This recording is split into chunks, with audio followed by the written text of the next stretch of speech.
Welcome back. We're continuing the news.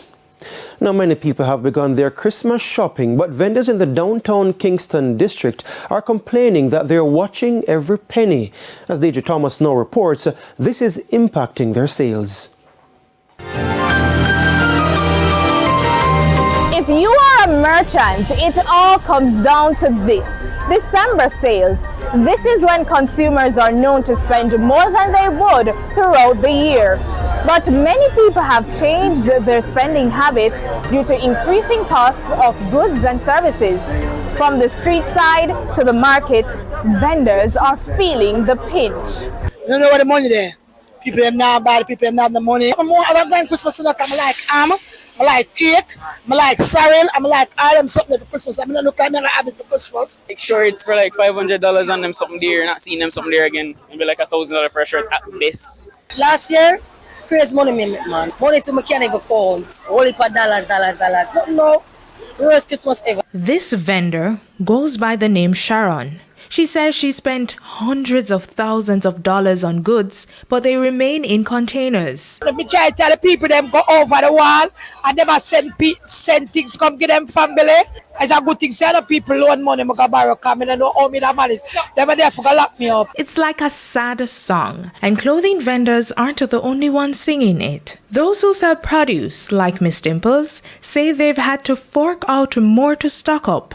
This as farmers continue to reel from the impact of Hurricane Beryl and recent rains. And so, cabbage right now is about $400. Sweet pepper about $900 to $1,000. a turnoff for consumers who, for example, prior to Beryl paid $200 per pound for lettuce and $300 for tomatoes. Minimum wage we I get for pay, it can't work. Me not even think about Christmas dinner. You know, last year we said we're going to buy this and cook this and we cook up the stamp. This year we not even plan nothing. We just cook and look for food. I know it's food not the house. Supermarkets also have challenges. We spoke with Senior Branch Manager at Brooklyn Supermarket, Cecil Walters. Yeah, Beryl did some damages to the produce sector.